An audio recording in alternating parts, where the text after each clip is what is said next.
BJP ಮತ್ತು ಕಾಂಗ್ರೆಸ್ ನಡುವಣ ಗಲಭೆ ವಿಚಾರಕ್ಕೆ ಸಂಬಂಧಪಟ್ಟ ಹಾಗೆ ಟಾಕ್ ವಾರ್ ಮುಂದುವರಿತಾ ಇದೆ. ಫೈಟ್ ಯಾವ ಹಂತಕ್ಕೆ ಹೋಗ್ತಾ ಇದೆ? ನಾಗಮಂಗಲ ಮತ್ತು ಬಂಟ್ವಾಳ ಗಲಾಟೆ ಪ್ರಸ್ತಾಪಿಸಿ ಬಿಜೆಪಿ ಅಟ್ಯಾಕ್ ಅನ್ನ ಮುಂದುವರಿಸಿದೆ. ಕಾಂಗ್ರೆಸ್ ಅಧಿಕಾರದಲ್ಲಿದ್ರೆ ಕೋಮುವಾದಿಗಳಿಗೆ ಹಬ್ಬದ ಊಟ ಸಿಕ್ಕಂತೆ.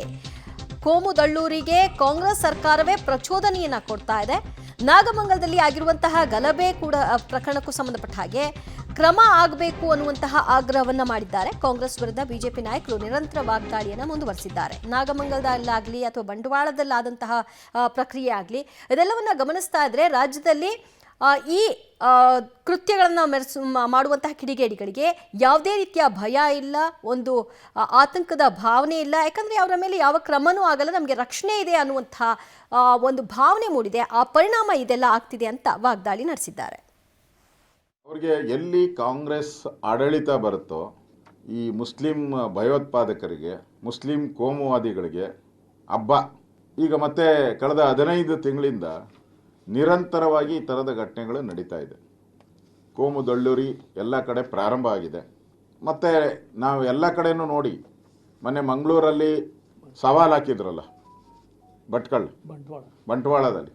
ಬಂಟ್ವಾಳದಲ್ಲಿ ಸವಾಲು ಹಾಕಿದವ್ರಿಗೆ ಅವ್ರನ್ನ ಹಿಡಿದು ಜೈಲಿಗೆ ಕಳಿಸ್ಬೇಕಾಯಿತು. ಪೊಲೀಸವರು ಇವತ್ತು ಮಾಧ್ಯಮದಲ್ಲಿ ನಾನು ನೋಡಿದೆ, ಅವ್ರನ್ನ ಕರೆದು ಕಾಫಿ ಕೊಟ್ಟು ನಾನು ಕರೆದಾಗೆಲ್ಲ ಬರ್ರಪ್ಪ ಅಂತ ಹೇಳಿ ಕಳಿಸಿದಾರಂತೆ. ಎಂಥ ಕಾನೂನು, ಎಂಥ ಗೃಹ ಸಚಿವರು, ಮೆಚ್ಚಲೇಬೇಕು.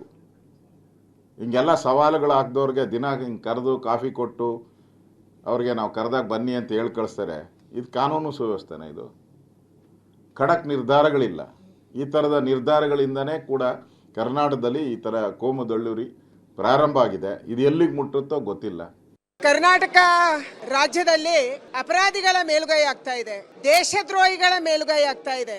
ಯಾವಾಗ ವಿಧಾನಸೌಧದಲ್ಲೇ ಪಾಕಿಸ್ತಾನ ಜಿಂದಾಬಾದ್ ಅಂತವರಿಗೆ ಶಿಕ್ಷೆ ಆಗಿಲ್ವೋ, ಯಾರೋ ಇವತ್ತು ದೇಶದ್ರೋಹಕ್ಕೆ ಕುಮ್ಮಕ್ಕು ಕೊಡ್ತಾವ್ರ ಅಂತ ಸರ್ಕಾರ ಬಂದಾಗೆಲ್ಲ ಇಂಥ ಕಹಿ ಘಟನೆಗಳು ನಮ್ಮ ರಾಜ್ಯದಲ್ಲಿ ನಡೆದಿದ್ದಾವೆ. ಭಾರತದಲ್ಲಿ ಕರ್ನಾಟಕದಲ್ಲಿ, ಬೆಂಗಳೂರಲ್ಲಿ, ಮೈಸೂರಲ್ಲಿ, ಕೊಡಗಲ್ಲಿ, ಹಾಸನದಲ್ಲಿ, ನಾಗಮಂಗಲದಲ್ಲಿ, ಬೇರೆ ಬೇರೆ ಜಾಗಗಳಲ್ಲಿ, ಕೋಲಾರದಲ್ಲಿ ಇವತ್ತು ಪಾಕಿಸ್ತಾನ ಜಿಂದಾಬಾದ್ ಅನ್ನುವಂಥ ಘೋಷಣೆ ಕೇಳಿ ಬರ್ತಾ ಇದೆ. ಪ್ಯಾಲೆಸ್ತೈನ್ ಧ್ವಜ ಹಾರ್ತಾ ಇದೆ. ಆದರೆ ಕ್ರಮಗೊಳ್ಳುವಂತ ರಾಜ್ಯ ಸರ್ಕಾರ ಎಲ್ಲಿದೆ? ಕೇವಲ ವೋಟ್ ಬ್ಯಾಂಕ್ ರಾಜಕಾರಣಕ್ಕಾಗಿ, ಅಲ್ಪಸಂಖ್ಯಾತರನ್ನು ಓಲೈಕೆ ಮಾಡೋದಕ್ಕಾಗಿ, ದೇಶದ್ರೋಹ ಮಾಡಿದ್ರೂ ಅಡ್ಡಿ ಇಲ್ಲ, ನಮಗೆ ವೋಟ್ ಬೇಕನ್ನುವಂಥ ಮಾನಸಿಕತೆ ಇರುವಂಥ ಸಿದ್ದರಾಮಯ್ಯನವರಿಂದ ನಾವು ದೇಶ ಪ್ರೇಮವನ್ನು ಅಥವಾ ಕಾನೂನನ್ನ ನಿರೀಕ್ಷೆ ಮಾಡಲಿಕ್ಕೆ ಹೇಗೆ ಸಾಧ್ಯ? ನ್ಯಾಯವನ್ನ ನಿರೀಕ್ಷೆ ಮಾಡಕ್ಕೆ ಹೇಗೆ ಸಾಧ್ಯ? ಈಗಲಾದ್ರೂ ಸರ್ಕಾರ ಎಚ್ಚೆತ್ತುಕೊಳ್ಬೇಕು. ತಕ್ಷಣ ದೇಶದ್ರೋಹಿಗಳನ್ನ, ಸಮಾಜ ದ್ರೋಹಿಗಳನ್ನ ಬಂಧಿಸಬೇಕು. ಇವತ್ತು ಯಾವ popular front of India PFI ಇತ್ತು, ಅದು SDPI ಹೆಸರಲ್ಲಿ ಕಾರ್ಯಾಚರಣೆ ಮಾಡ್ತಾ ಇದೆ. ಆ ಎಲ್ಲ ನಾಯಕರು ಕೂಡ SDPI ಜಾಯಿನ್ ಆಗಿದ್ದಾರೆ. ಅವರ ಮೇಲೆ ಕ್ರಮ ಕೈಗೊಳ್ಳುವಂಥದ್ದು ಆಗ್ತಾ ಇಲ್ಲ. ಹಲವಾರು ಕಡೆಗಳಲ್ಲಿ SDPI ಜೊತೆನೆ ಕಾಂಗ್ರೆಸ್ ಕೈ ಜೋಡಿಸುವಂಥದ್ದು ಆಗ್ತಾ ಇದೆ. ಅದಕ್ಕಾಗಿ ಅವರಿಗೆ ಕುಮ್ಮಕ್ಕು ಸಿಗ್ತಾ ಇದೆ. ತಕ್ಷಣ ರಾಜ್ಯದಲ್ಲಿ ಕಾನೂನು ಸುವ್ಯವಸ್ಥೆಯನ್ನು ಕಾಪಾಡುವುದಕ್ಕಾಗಿ ಇಂಥ ಎಲ್ಲ ದೇಶದ್ರೋಹಿಗಳನ್ನ, ಸಮಾಜ ದ್ರೋಹಿಗಳನ್ನ